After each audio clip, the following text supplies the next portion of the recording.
Vinicius Jr., he beats players time after time. Van Dijk, he hits great long balls in every game he plays. But with both of these players, they don't always come off. Defenders sometimes get the better of Vinicius. Van Dijk, he sometimes hits passes that get intercepted. But the thing with both of these players is they never get deterred from doing it again and again. That is because their brains have been conditioned to separate risk-taking from the fear response.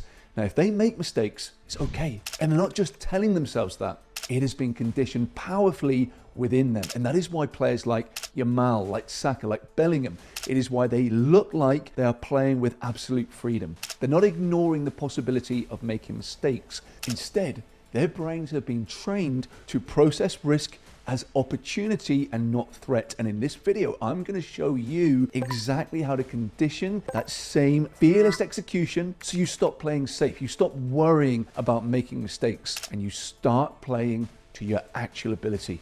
Now, if you've ever chosen to play the easy pass when that killer ball was on, or you pass to a teammate when you really should have taken the shot on, or you simply have that uncomfortable feeling where you just don't want the ball, feeling your body tensing up the moment that you're about to receive the ball as you think, I'm going to mess up. Now, if you've ever experienced anything similar to these things in your game, this is going to change all of that. By the end of this video, you are going to know exactly how to rewire your automatic response so that you play with more freedom, not fear.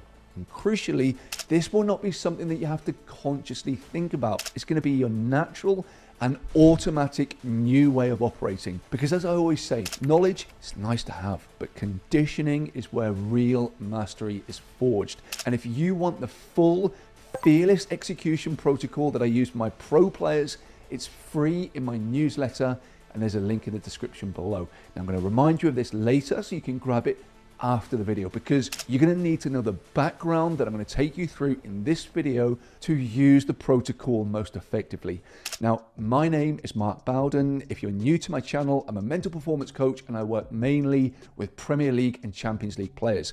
I wrote the best-selling book, Use Your Brain, Raise Your Game, and I'm also the co-founder of the NXT Football Agency.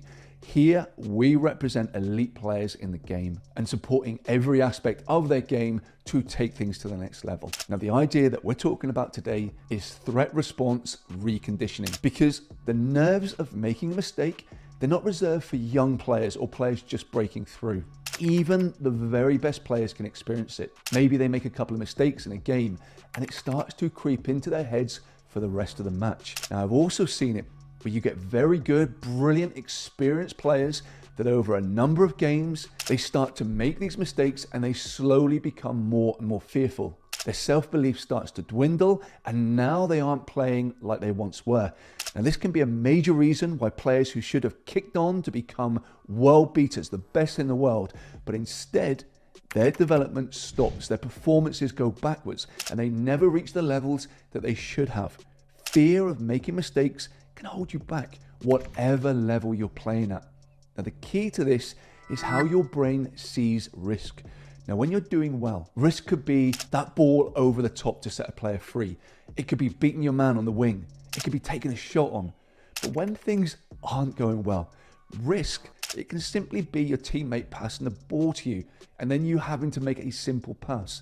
No matter what the situation, it's all about how your brain sees the risk. When players are playing with freedom, they are expressing themselves. They're doing things on autopilot, instinctively playing to their best levels. They're playing with a brain that has been conditioned to process risk differently. Now, here's the key. They're not consciously deciding to be brave. Their brain is looking for opportunity. And remember that word. It is the key to all of this. Opportunity. Because most players, they see a risky opportunity and they immediately let their brains run wild. What if it doesn't work? What if I give it away? What if the coach gets angry? What if I look stupid? Now, when these are the thoughts that are going through your head, you're conditioning your brain to destroy your performance. And you're taking the performance parts of your brain offline. Simply thinking that way, and you are physically giving control to the survival parts of your brain. Now, the ironic thing here is that these survival parts of your brain, they want the best for you. It wants to keep you alive, to stop you from getting hurt. But these parts of your brain, they also make it impossible for you to do what you need to do on the football pitch. It stops you from being able to make good decisions. It stops you from physically being able to execute a great pass or shooting effectively. It's because the survival part of your brain is not the most intelligent part of your brain. It's recognizing that you feel stress, and then because of this, it thinks your life is in danger. So it dumps a load of chemicals and hormones into your body to make you ready to fight or run away. The worst thing it could possibly do when you simply want to play to your best levels. Now, when you see the best players in the game doing the brilliant things they do, it's because they've conditioned a different response to this risk. They see the opportunity and their body then reacts brilliantly and, of course, automatically. Now, here's the neuroscience behind it. When you perceive a potential mistake or a failure, your amygdala, which is your brain's threat detection center, it can activate this fear response. This triggers your sympathetic nervous system, so it floods your body and your brain with cortisol and high amounts of adrenaline, which are designed for survival and not performance. Now, in this state, several things happen that kill your football. Your vision field, it narrows. You literally see less of the pitch. Your decision making then shifts from creative problem solving to threat avoidance. Critically, when you let your unconscious automatic brilliance do what it does, your unconscious, it can process about 2.2 million pieces of information at any one time. It's why you play with an almost sixth sense. Every subtle movement, your opponent, your teammate, the space opening up behind the fullback, your unconscious, it's processing all of it and more. And at the same time, it is incredibly fast, much quicker than your conscious thinking. So what happens is you're on the ball and you're about to make a pass. Now, just before you do this, all of a sudden in your peripheral vision, you see space opening up. You see a teammate making a run. All of a sudden now you see this and you move, you shift, and you play a brilliant ball over the top into their path. All of this on autopilot. Now, flip this to when you feel scared on the pitch. You're worrying that you're going to make a mistake. Now what happens is that you take back conscious control from this brilliant, trained, automatic ability. So now you start overthinking. You go from brilliant and conscious control of your game and processing 2.2 million pieces of information to conscious control. Now, conscious control, it can only process about 20 pieces of information at any one time. So 2.2 million versus 20. So let's take that same scenario. In your peripheral vision, the same space opens up. The same teammate makes that run. But your focus is now narrow. You don't even see that happening. You don't see that brilliance in your peripheral vision. You're simply looking to play it safe so you avoid making a mistake. Now, not only do you miss out on that opportunity, but even the pass. You're taking the highly trained ability to make a crisp and clean pass, you're taking that offline. So you try and play it safe and you just miskick a simple pass.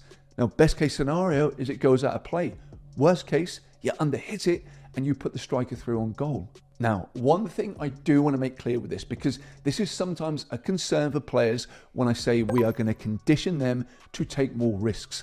Now, what we're about to condition doesn't just make you more likely to take on risks and leave it at that. Because if this was the only thing that happened, it actually wouldn't be good. Because you'd just be taking more risks without reason. Yes, of course, you'd be willing to take more risks, but it wouldn't make you a better player. You'd simply be missing more shots, losing the ball more, and costing your team. Your manager would be pulling his hair out. But thankfully, this change in approach is much more powerful than just that. When you condition what we're going into today, you put the performance parts of your brain in control. So like with the example we just talked about, you're not just going to be willing to take more risks, you're actually going to see more opportunities. Your execution of what you want to do on the pitch, it's going to be to a much higher level. And on top of this, your decision making is going to vastly improve. So you're not just going to try and dribble out of your own penalty area every time you get the ball. Rest assured, this is not what we're conditioning here. Here, we are getting the right parts of your brain in control so that your performances are automatic, instinctive, you perform better, faster, and just play to the very best of your abilities. Now, here is what changes everything. This is what allows us to make these improvements and condition them. We cannot just say, be braver, take more risks, and things like that. These instructions are not going to change your game. We have to look at how we're going to rewire your brain so that we approach these matches in the right way. And the area that you should look into if you want to change your approach to your development and make bigger improvements to your game is the fact that your brain cannot distinguish between a vivid, imagined experience and an actual experience. So when you visualize yourself taking a risk and executing successfully, your brain fires the same neural pathways as if you were actually doing it. You're literally reconditioning the association between risk and outcome. And when you visualize making a mistake and immediately recovering with confidence, so you shrug it off and you execute the next action brilliantly, what you're doing now is you're training your brain to know that mistakes are not threats, they're just information. This is the reconditioning that transforms how you play. And here's the advantage that visualization gives you for this specific conditioning in matches. Now, you may face 10 to 15 moments where fear of mistakes can hold you back in a game. With visualization, you can rehearse this fearless execution pattern 50 times in a focused session. Critically, you can do something in visualization that is harder to do in real matches. You can deliberately rehearse both success and failure and then train your response to both. You visualize attempting the risky pass and it works brilliantly. Your brain then strengthens the circuit between risk-taking and positive outcome. Then you visualize attempting it and it getting intercepted. But instead of dwelling on the mistake, you immediately see yourself winning the ball back or your team recovering. You're still then, after this, looking for that opportunity to execute the next action with brilliant conviction. Now, this dual conditioning is powerful. You're training your brain that risk-taking leads to success and that when mistakes do happen, because they will, they're not catastrophic. Both patterns are going to dismantle that fear response. Now, with the players that I work with, this is the shift that unlocks their potential. They stop playing not to lose and they start playing to win. Same ability, same physical attributes, completely different permission to execute. Now, let me give you the practical application. So find 5 to 10 minutes of quiet, close your eyes, and then visualize yourself in specific situations where fear of mistakes typically holds you back. Maybe it's attempting a difficult pass. Maybe it's taking on a defender. Maybe it's stepping up for a penalty. Whatever it is, see the situation clearly.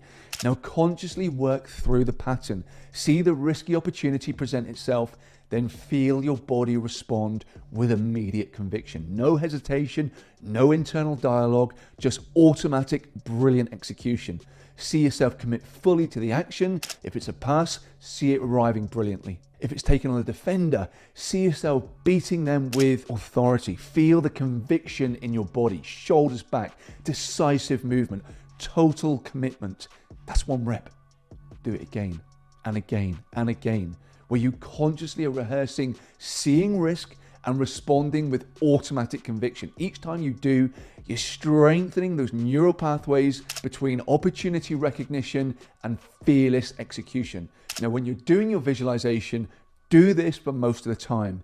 Then add in the second pattern. Now, you don't need to do this as much. You want to be conditioning the outcome that you want, but you do want to allow your brain to explore the fear that it has of things not going right. So in this situation, do similar passages of play within the game. But this time, visualize the risk not working out. So the pass, it gets intercepted. The skill doesn't come off. You don't need to dwell on the mistake. You don't need to focus in on what you've actually done wrong. The important aspect here is your response. You're straight back into the game. Next action. Then run through a couple more passages of play where it goes well. You don't want to just bunch together a load of failures. What we're looking to do here is to look for that successful outcome, but infusing a few failures where you respond the right way. And when these do come in, instead of your body language dropping or doubt creeping in, see yourself immediately responding with confidence and self-belief. Now, with the successful executions, you're conditioning your brain to see opportunity. There's that word again. And possibility.